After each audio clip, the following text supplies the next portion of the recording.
Hi, I'm Anthony DiMoro, and you're tuned in to another episode of Ranters Insider, right here on SportsRants TV and courtesy of SportsRants.com. Well, guys, we have a full slate of playoff talk. We're going to talk a little bit of the NBA playoffs, switch to the NHL playoffs, and I even have a little bit of NFL for you as well. And on top of that, as always, you submitted your questions via Twitter to me, and I'm going to dig into the fan mail and answer them. So wait for that in our fan mail segment of the show. And you can interact with me a number of ways. You can follow me personally on Twitter at Anthony DiMoro. You can also follow Sports Rants by following at Sports Rants, but Rants is spelled with a Z. And where we prefer you to be, well, that's SportsRants.com, the social networking community for sports fans, sports media, and exclusively geared to sports talk. So let's get rolling right off the rip and get into the NBA playoffs before I get into the NHL playoffs. And I'm going to start with the series on basically the tips of every basketball fan's tongues, and that is the Chicago Bulls and the Miami Heat series. Yes, this series has been a little bit testy. And last week I made the bold prediction of saying the Bulls will end up taking this from the Heat. I'm not looking too smart right now, am I? And the reason I said that is because I thought the physicality would bode well for Chicago. Well, 2 butt whoopings later, I'm pretty much on the wrong end of that argument. So, but I like the physicality, but I think it just got out of hand as far as Chicago is concerned. I think they let the Heat get inside their heads, and therefore the Bulls are over the top trying to get into the Heat's heads. The game of cat and mouse, well, it's over. I think the Heat will take this series, close it out really quick, and get some rest before eventually playing the Indiana Pacers. But I do want to say this. The trash talking going on from Miami Heat fans. Listen, I have no problem with a little bit of trash talking. I have no problem with it at all. You're proud of your team. You're excited. And heck, trash talking is a little bit of fun. But we have to take into account this. The Chicago Bulls are without Luol Deng, without Derrick Rose, and without Kirk Hinrich in this series. And most Heat fans, I'm sorry, that population seems to be a lot bigger than it was prior to 2006. So I wonder how many of these fans spouting off the mouth on Twitter and social media are actual Heat fans for life or just decided to jump on the bandwagon. Regardless, you're entitled to your trash talk. But you have to factor in you're playing an undermanned Bulls team, and this series would be completely different. I'm not saying the outcome would be different, but this series would be different if Chicago was full strength.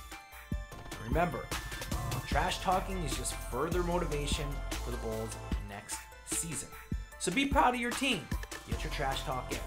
But dragging it out, verbally accosting Chicago Bulls fans over and over again, well, you're just adding fuel to next year's fire. And that's all I really have to say about this series. Now, there's been a lot of questions about the officiating in this series. And to some extent, I agree. Do I think LeBron James flopped when he was pushed by Nazr Mohammed? Absolutely. And I thought flopping was illegal. But this is the NBA. And superstars get calls in the NBA. And it happens in most sports. Major League Baseball, pitchers get strike zones, hitters get certain calls. And the NFL, quarterbacks are overly protected. Defenders are pretty much, well, they can't do anything. Wide receivers can basically do whatever the heck they want. So, it's in all sports. Officiating is an issue. But with the NBA, it's a little bit ridiculous when there's no consistency with the calls. At least in the NFL, maybe in Major League Baseball, there is a little bit more consistency to how things are called. If there's a strike zone in a game, usually it's consistent. But I'm not even going to touch the NHL because that's a whole separate argument of officiating. And I use that term loosely with NHL. But needless to say, Heat fans, we have you up here with your trash talking. Just bring it down just a little bit. Because I'm sure a lot of you weren't Heat fans before 2006. And I'm not a Bulls fan, I'm not a Heat fan, completely biased. My team stinks. I'm a Suns fan. So I'm not just targeting Heat fans or I'm being a Heat hater. I'm just calling it like I see it. Yes, trash talking is good. But when you're going a little over the top, I'm just pointing out the facts. Another series that I actually called right, the Knicks and the Pacers. Well, the Pacers have taken a commanding lead in this series, and, well, the New York Knicks still have problems. The same problems. You know what that problem? One of the big problems is? J.R. Smith is still in your lineup. He's still in your rotation.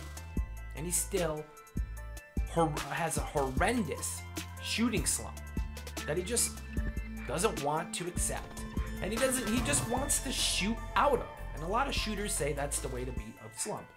Not at the detriment of your team. Not during the playoffs. And I think more obvious than anything else in this series is the Knicks' weaknesses. This isn't a one superstar league anymore. LeBron James learned that in Cleveland before he brought his talents down to South Beach. Kevin Durant doesn't do it alone in Oklahoma City. He has Russell Westbrook. There's more than a couple people there. And look at the teams that are still left and thriving in the NBA playoffs. The Memphis Grizzlies don't have a clear superstar. That's a true team. And it can be argued the San Antonio Spurs are the same way. And these are two teams that are doing well in the playoffs. Golden State has a few injuries, but mostly, aside from Steph Curry, the superstar he is, throughout the regular season, they played great team basketball. The New York Knicks are so reliant on Carmelo Anthony and perimeter shooting that it's just not going to work in the playoffs. Now, you can put Tyson Chandler in the middle for defensive purposes. You can put Kenyon Martin right next to him for kind of that enforcer, that tough man, bravado down in the paint, and it's all well and good. But it doesn't bode well to success in the playoffs. You need more avenues than J.R. Smith on the offensive end. Him jacking up 22 shots a game, regardless if he's doing it at a 40% clip or his lately 20% clip, it's not boding well for the team. He's not a premier scorer in this league. I mean, you ever heard that phrase, eventually a blind squirrel finds a nut? That's kind of J.R. Smith's shot. Eventually he's going to hit a handful of threes when you're giving him 50 attempts every 2 games. It's a little ridiculous. So I think the Knicks need to learn the lesson in this series, and Carmelo needs to learn a lesson from this series. Now, a lot of people argue, well, Kevin Durant's a shooter. Kevin Durant takes a ton of shots, just like Carmelo. You're incorrect. Kevin Durant also gets about 7 boards a game, and also racks up some assists. Something Carmelo Anthony could learn from the field front. Get your teammates involved. Surround yourself with people who actually can score in the paint. And that's no disrespect to Tyson Chandler or Kenyon Martin, but they're not offensive players in the paint. And that is what really, really hurts the big heavyweight teams in the East, like the Miami Heat. A post-presence. Look at Indiana. Case in point. So I see the Knicks bowing out of this series, the Pacers moving on, and quite frankly, for the basketball world, it's better to see the Heat and the Pacers square off in the Eastern Conference Finals, because the Pacers, in my opinion, are going to have a much, much better chance than the New York Knicks will. Alright, moving on. Let's move to the West and talk about a series that I've kind of ignored the past couple of shows, and I just kind of referenced it with Kevin Durant, and it's the Oklahoma City Thunder and the Memphis Grizzlies. I loved watching some of these games, I really did, and I know some of this basketball is considered boring by most, but the Memphis Grizzlies play the type of basketball, the type of old school, physical, grinded out basketball that succeeds in the playoffs. They're not going to grab the headlines because they're not a high potent, high scoring offense, exciting dunks, lob passes, 3-point perimeter shooting. They're not like that. The Grizzlies will grind it out. And if you take a look at the early 2000s, that's kind of what the San Antonio Spurs did to win their championships. It works in the NBA. And I think the Memphis Grizzlies are going to be a tough matchup for whoever they match up with in the finals coming out of the East.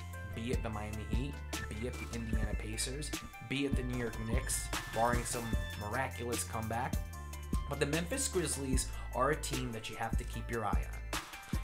Yes, the Spurs Grizzlies Western Conference Finals will be boring, but it's old school, pure basketball, and you have to appreciate it.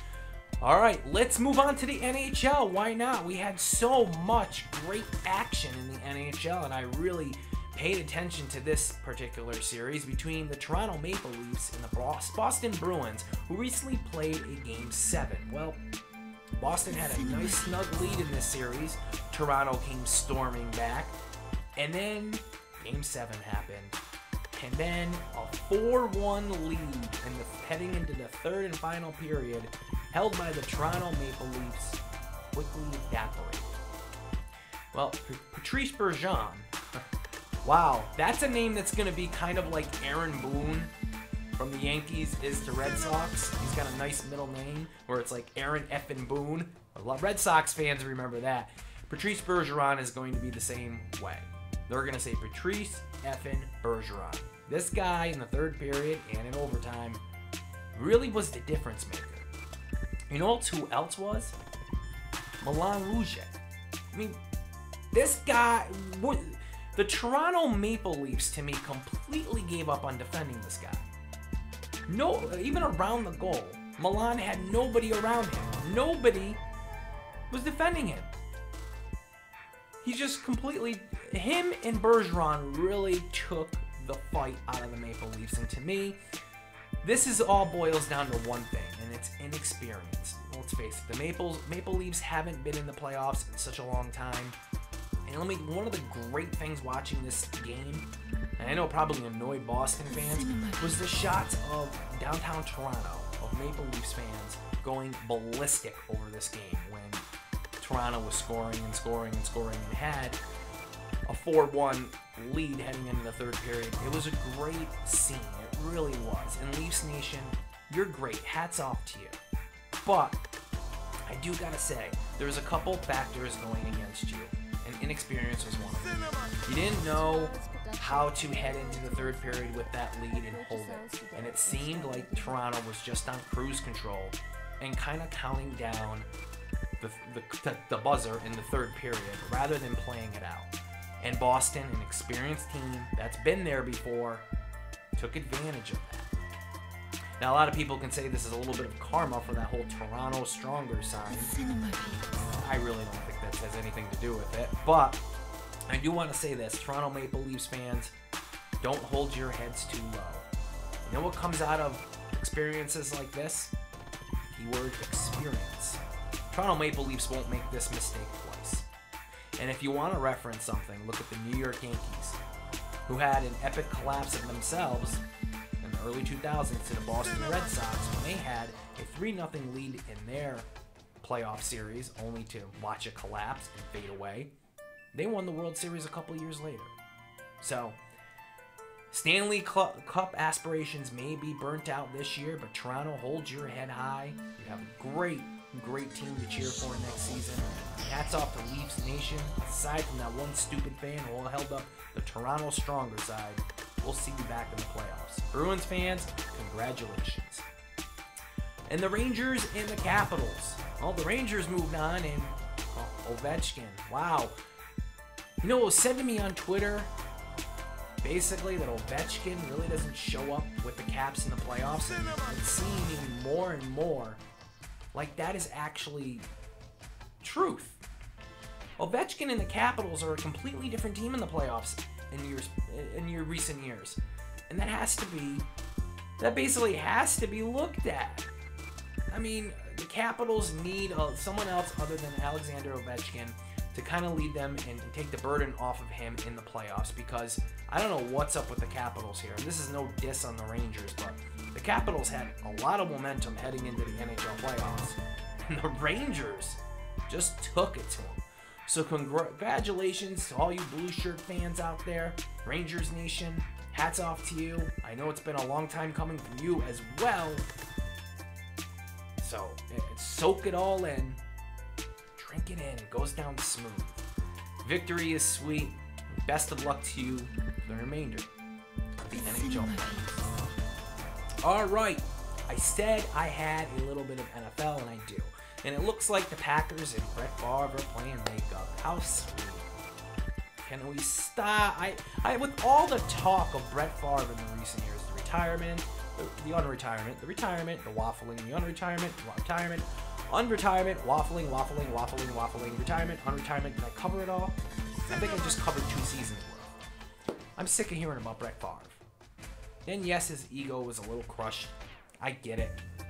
But seriously, I don't want to hear about this until it's done. The more attention Brett Favre will get, the more the little kindle in his head, a bit of fire that still burns will start churning. And then he'll be coming back to play football again. So shh, until it's done. Until you have the ceremony planned to retire his jersey. No more Favre stories. No more. Shh. Alright, it's that special time of the show.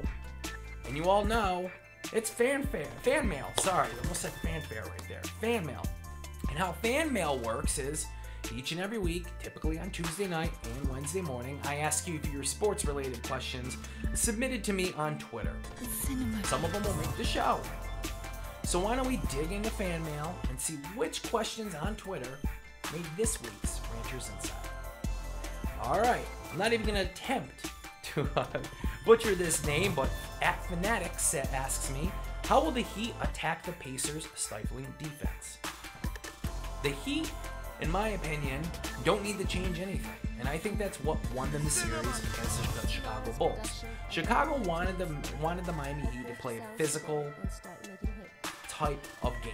They wanted them to come down to their level and play the type of style that the Chicago Bulls are accustomed to, and the Heat didn't fall for it. And that's mostly why things got out of hand from a physical nature, and why we're going to watch the Bulls be eliminated. So I don't think the Heat should venture too far from what they do. Yes, Indiana poses a much different threat and a higher probability of actually dealing a loss to the Heat in their series against the Pacers. But I do gotta say this. The Miami Heat are champions. And like Ric Flair says, and I cite him often, to be the man, you gotta beat the man. And right now, Miami's the man. So I think that question is better asked to Indiana. What are they gonna do to beat the Miami Heat? Alright, LaShawn Encarnacion asks me, what will the Knicks do during the offseason to make themselves a better team? They really have to adjust their style of play. I said it earlier in the segment, Carmelo Anthony shouldn't be the only focal point of your offense, and J.R. Smith, I'm sorry, buddy, you can't be jacking up 22 shots a game. That number has to be cut in half, and that's being generous. Yes, he's a potent scorer, but look at how many shots he's got to chuck up to have those points, to have that production.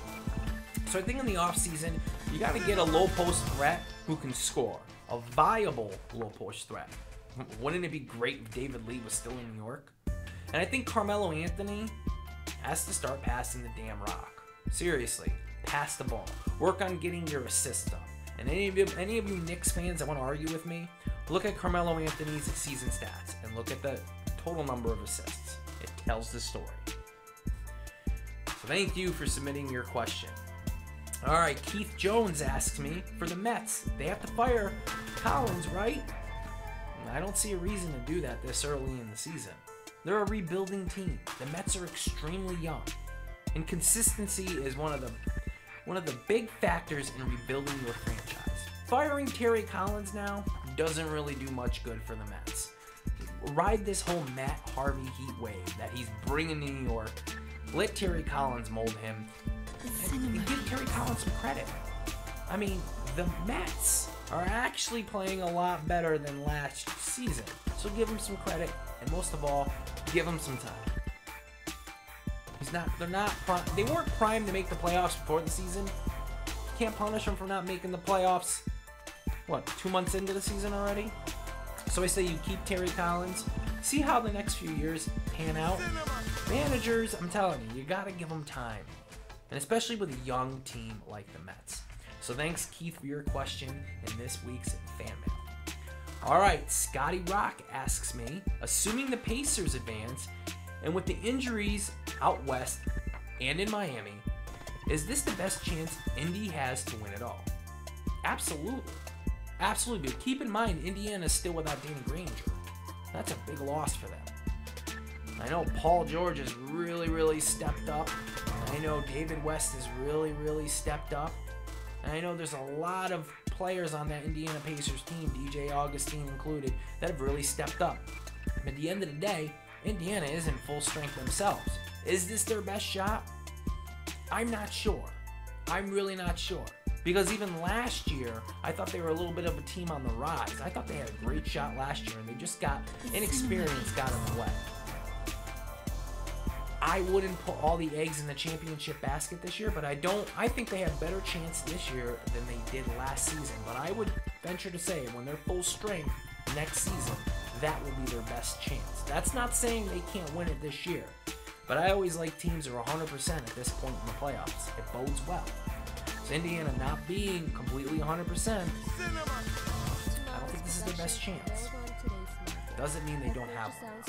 So thanks, Scotty, for your question.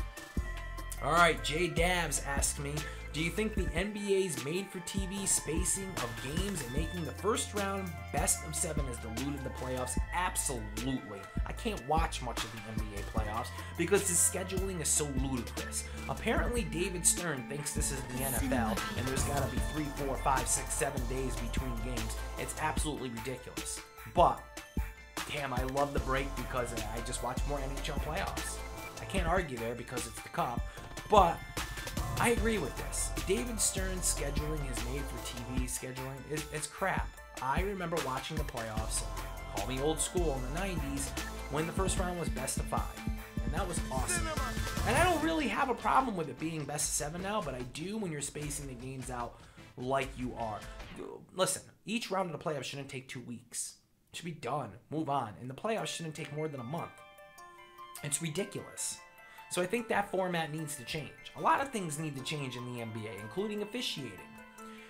It's a great question. I'm glad you asked me because I did want to rant on it. But yeah, it's definitely diluted the playoffs. And I think in some cases, fans, we're in a society where everybody wants instant gratification. And we get disinterested very quickly. I mean, how many news topics are hot for what? 24 to 48 hours at max? It's got a shelf life before it's old news. Playoff series, playoff games, old news very quickly. And the spacing between these games doesn't help that much. Thumbs down, David Stern. You're an idiot. You're a buffoon. Never liked David Stern. So, yes, answer your question absolutely. And thank you for submitting it. All right. Neil asks me, at Dolphin Neil, excuse me. He asked me, I've never been a fan of Tim Tebow. My question, why is he being blackballed from the NFL? I don't think he's getting blackballed. I just think the guy can't friggin' play. And I think it's completely arrogant that Tim Tebow won't play football unless it's under his terms. He's completely complicit. He's within his rights to make that choice to only play quarterback. But don't sit up there and start preaching that you're a team player and you just want to help the team win when people are telling you switch your position to help a team win and you're refusing to do it. I think it's a little hypocritical. I think it's a little BS. And I don't think Tim Tebow is being blackballed from the NFL. But all the media attention he brings to be a quarterback when he's not a good quarterback. He's not a quarterback. Everybody on the earth is telling him, you can't play quarterback. You can't. Shouldn't happen. So Tim Tebow should be open to changing positions. To me, it's ego, it's arrogance, and it's stubbornness. And I think it's BS that he refuses to do so. You really want to contribute, you really want to have a career, and you really want to be worth the circus that you bring. And I think that's another factor. Teams aren't going to take a third, fourth string quarterback at best with a ton of circus atmosphere to their team. It's not worth it. If he switches positions and ends up starting H-back, starting tight end, starting fullback, then you can deal with the circus a little bit more because there's actual production on the field during regular season games. But until he makes that change, well, you can call it blackballed. I just call it a dose of reality. Thank you for the question.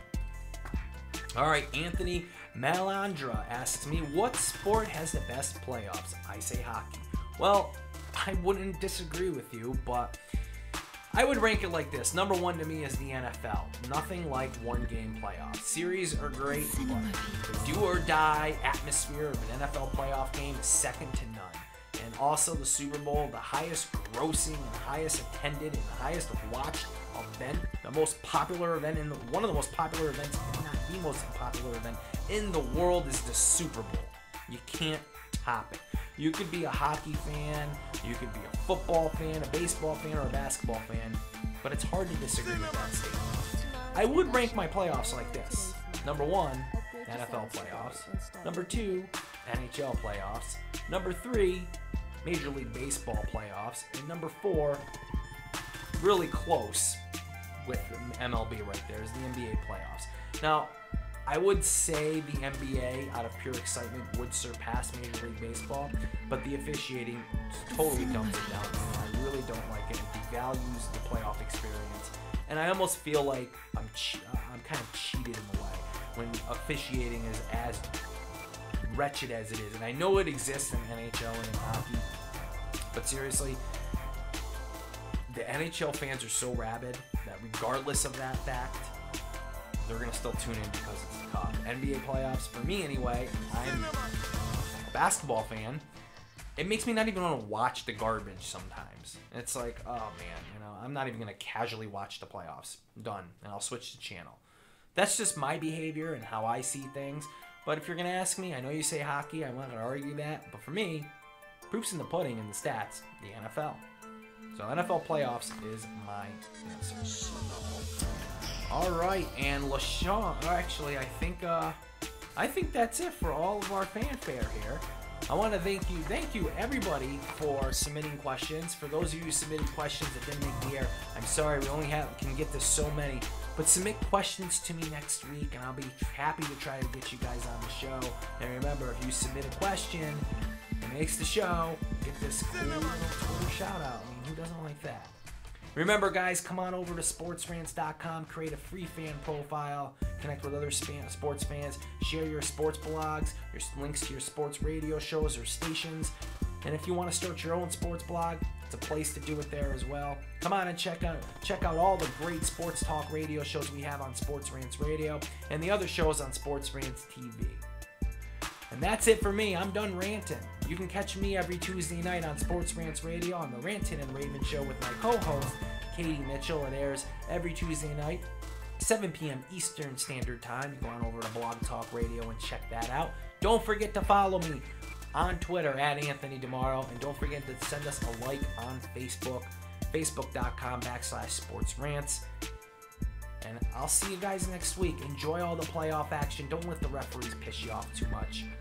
And Toronto, hold your heads high. It's always next season.